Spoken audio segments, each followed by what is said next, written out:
Hello friends, मेरा नाम है डॉक्टर रमेश कुमार ठाकुर और आज लेक्चर 6 में हम बात करेंगे virtual crimes and perception of cyber criminals की, जिसमें हम उनके मोटिव्स, टाइप्स एंड ऑर्गेनाइजेशंस की बात करेंगे। तो चलिए शुरू करते हैं। सबसे पहले देखते हैं कि वर्चुअल क्राइम्स क्या होता है।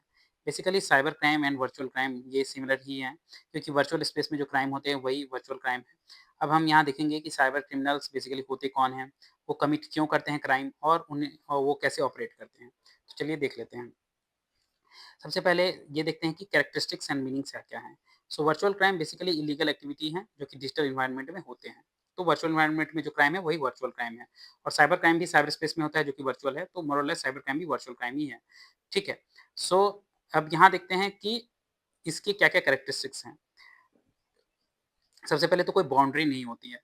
तो वर्चुअल क्राइम में कोई ऐसा फिजिकल बाउंड्री नहीं है, जैसे फिजिकल क्राइम में चोरी करने के लिए किसी घर में जाना पड़ता है, यहाँ वर्चुअल क्राइम में ऐसा नहीं है। ऑनलाइन आप कहीं भी किसी के अकाउंट में हैक करके साइबर क्रिमिनल जो है चोरी कर लेते हैं, पैसे निकाल लेते हैं।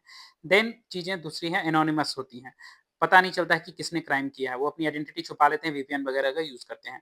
देन हाई स्पीड होता है, बहुत ही जल्दी क्राइम होता है। जनरली चोरी या डकैती कहीं लोग फिजिकल वर्ल्ड में करते हैं, तो थोड़ा टाइम लगता है, घंटा 2 घंटा भी लग सकता है। बट वर्चुअल क्राइम बहुत जल्दी होता है, बहुत हाई स्पीड से विदिन सेकंड्स किसी के अकाउंट से पैसे चुरा लिए जाते हैं, ठीक है?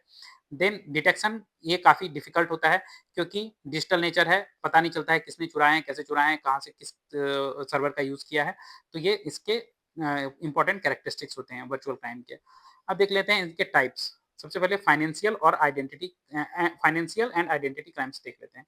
तो फाइनेंशियल वर्चुअल क्राइम क्या होते हैं? वो सारे क्राइम जो मॉनेटरी गेन के लिए होते हैं, पैसे के लिए होते हैं। जैसे ऑनलाइन बैंकिंग एंड कार्ड का फ्रॉड हो गया, online shopping and crypto scam हो गया, ये सब जो है फाइनेंशियल वर्चुअल क्राइम में आते हैं। इसमें मोस्टली इम्पैक्ट जो है वो फाइनेंशियल लॉस होता है और लॉस ऑफ ट्रस्ट भी होता है। देन आइडेंटिटी बेस्ड क्राइम क्या-क्या होते हैं? आइडेंटिटी बेस्ड क्राइम में हो गया मिसयूज़ ऑफ पर्सनल इन्फॉर्मेशन, जैसे किसी के आइडेंटिटी का, किसी का आधार, पैन, नाम, फ़ोन नंबर, ईमेल इन सब का यूज़ कर लिया गया। उसकी मदद से फेक प्रोफाइल बना लिए जाते हैं या हो सकता है उसके नाम पे फेक लोन ले लिए जाएँ और फेक क्रेडिट कार्ड इश्यू करा लिए जाएँ, तो ये सब चीज़ें हो सकती हैं। इससे रेपुटेशन डैमेज हो सकता है, स्ट्रेस वगैरह हो सकती है। ये इसके इम्पैक्ट में आते हैं। देन देखते हैं अदर वर्चुअल क्राइम्स में प्रॉपर्टी बेस्ड क्राइम, हरासमेंट और फ्रॉड, ये सब भी होते हैं। तो सबसे पहले प्रॉपर्टी एंड हरासमेंट देख लेते हैं।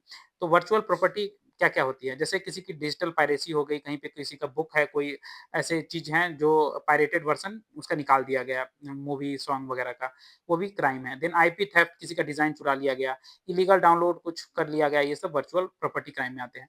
देन साइबर हैरेसमेंट में क्या-क्या आता है? किसी को साइबर स्टॉक किया जा रहा है, मतलब किसी पे नज़र रखी जा रही है, बुलिंग हो गया, किसी के ऊपर कुछ अफ़वाह फैला दी गई, किसी के ऊपर टारगेट करके गंदी-गंदी बातें की जा रही है ऑनलाइन में, हेट स्पीच वगैरह, ये सब साइबर हैरेसमेंट में आता है। इससे मेंटल हेल्थ जो है वो डिसरप्ट हो जाता है, जिसके ऊपर भी किया जाता है। देन फ्रॉड एंड कम्युनिटीज़ में, फ्रॉड में वर्चुअल फ्रॉड क्या होता है? वर्चुअल फ्रॉड में जैसे फिशिंग कर दिया गया किसी के साथ, किसी का ट्रस्ट जीत करके, ठीक है? उसके बाद फिर ईमेल स्कैम आ जाते हैं, ठीक है? फेक जॉब ऑफर दे दिए जाते हैं, ठीक है? ये सब जो है वर्चुअल फ्रॉड में आता है। एंड वर्चुअल कम्युनिटीज़ में क्या-क्या आती हैं? जैसे गेमिंग फ्रॉड हो गया, वर्चुअल करेंसी थेफ्ट हो गया, ये सब आ गए हैं वर्चुअल कम्युनिटीज़ में। अब देख लेते हैं परसेप्शन वर्सेस रियलिटी में, कि एक्चुअली में कौन है ये? तो क्या है, ये सब जो है ये इंडिविजुअल और ग्रुप्स हैं जो रिमोटली एक्सेस करते हैं डिफरेंट डिफरेंट से, डिफरेंट जगह से। ये एडवांस स्किल यूज़ करते हैं या कभी-कभी सिंपल टेक्निक का भी यूज़ करते हैं लोगों को ठगने के लिए, ठीक है? बट पब्लिक परसेप्शन क्या है, लोग उनको अक्सर लोन जीनियस देखते हैं, ताकि हाई वो उन्हें लगता है कि वो हाइली स्किल्ड प्रोग्रामर्स हैं जो कि कुछ ऐसा बहुत ही महत्वपूर्ण काम कर रहे हैं, बट ऐसा नहीं है, ठीक है? रियलिटी क्या है, ये बहुत ही सिंपल सोशल इंजीनियरिंग ट्रिक्स लगाते हैं। क्राइम जो है वो ऑर्गेनाइज़ तरीके से करते हैं और इनसाइडर थ्रेट का बहुत बड़ा योगदान होता है, मतलब कुछ अंदर के आदमी भी रहते हैं जो डेटा लीक वगैरह कर देते हैं, जिसकी मदद से ये वर्चुअल क्राइम्स अंजाम दिए जाते हैं, ठीक है? जैसे मोटिव्स ऑफ साइबर क्रिमिनल्स अब देख लेते हैं। अब मोटिव में क्या-क्या हो सकते हैं? एक तो होता है फाइनेंशियल मोटिव होता है, ठीक है? वर्चुअल क्राइम में। उसमें क्या है कि प्रॉफिट बहुत हाई होता है, रिस्क लो होता है, तो ये इस वजह से भी इसमें आते हैं ये cyber criminals. Then ideological motive होता है, जहाँ पे मान लो साइबर टेररिज़्म करना है, कहीं पे अशांति फैलानी हो, दहशत फैलाना हो, तो एक आइडियोलॉजिकल मोटिव हो गई। देन पर्सनल मोटिव भी होता है, किसी को किसी से रिवेंज लेना है, जेलसी है, ठीक है? तो उस वजह से लोग किसी के लिए कुछ गलत अफ़वाह फैला देते हैं या उसके ऊपर स्टॉकिंग वगैरह कर लेते हैं। देन एक साइकोलॉजिकल मोटिव होता है, कहीं पे पावर चाहिए, कंट्रोल चाहिए, उसके लिए भी कहीं पे लोग किसी के प्राइवेसी को मतलब हैक करके उसको उसके ऊपर कुछ नज़र रखते हैं, स्टॉकिंग वगैरह करके साइकोलॉजिकल गेन वहाँ से लेते हैं। तो ये सारे मोटिव होते हैं फाइनेंशियल, आइडियोलॉजिकल, पर्सनल और साइकोलॉजिकल। अब देखते हैं टाइप्स ऑफ साइबर क्रिमिनल्स। एक तो होते हैं सबसे पहले स्क्रिप्ट किडीज़, इनमें स्किल्स बहुत कम होते हैं। ये क्या रेडीमेड टूल्स वगैरह का यूज़ करते हैं और उससे साइबर क्राइम को अंजाम देते हैं। उसके बाद आते हैं हैकर्स, इनमें थोड़ी स्किल ज़्यादा होती है बट ये 3 तरीके से होते हैं। एक व्हाइट हैट होते हैं जो कि एथिकल हैकर्स होते हैं जो कि मदद करते हैं, ठीक है? सिक्योरिटी सिस्टम्स को इम्प्रूव करने के लिए, ये व्हाइट हैट हैकर्स हो गए। देन आता है ब्लैक हैट हैकर्स, ये मैलिशियस होते हैं, ये गलत काम करते हैं और पैसे गेन के लिए या किसी दूसरे क्रिमिनल एक्टिविटी के लिए ये होते हैं black hat. Then grey hat hackers होते हैं, ये कभी-कभी ब्लैक हैट की तरह यूज़ करते हैं, कभी-कभी व्हाइट हैट की तरह, कभी-कभी मदद भी करते हैं और कभी-कभी गलत काम भी कर देते हैं। देन ऑर्गेनाइज़्ड क्रिमिनल्स आते हैं। ऑर्गेनाइज़्ड क्रिमिनल कौन से हैं कि प्रोफेशनल ग्रुप्स हैं, जिनके कुछ डिफाइंड रोल्स हैं और ये साइबर क्राइम करते हैं। देन इनसाइडर थ्रेट्स, बहुत सारे ऐसे एम्प्लॉइज़ होते हैं जो अनऑथराइज़्ड मतलब ऑथराइज़्ड एक्सेस का मिसयूज़ करते हैं और डेटा लीक कर देते हैं, ठीक है? ये सब भी साइबर क्राइम में आता है। देन स्टेट स्पॉन्सर्ड, कभी-कभी पूरी की पूरी गवर्नमेंट ही, पूरा कंट्री ही कहीं पे कुछ जासूसी वगैरह करवाती है, स्पायनिश बोलते हैं उसको, तो ये स्टेट स्पॉन्सर्ड टाइप के क्रिमिनल्स होते हैं, ठीक है? अब ऑर्गेनाइजेशनल स्ट्रक्चर इनका क्या होता है? From individual to network. अब देखते हैं साइबर क्राइम जो है इंडिविजुअल से लेके नेटवर्क तक पूरे फैला हुआ है। अब ये कैसे होता है ऑर्गेनाइज्ड नेटवर्क? कुछ लोग वहाँ पे प्रोग्रामर्स होते हैं, ऑर्गेनाइज्ड नेटवर्क में जो साइबर क्राइम का नेटवर्क होता है।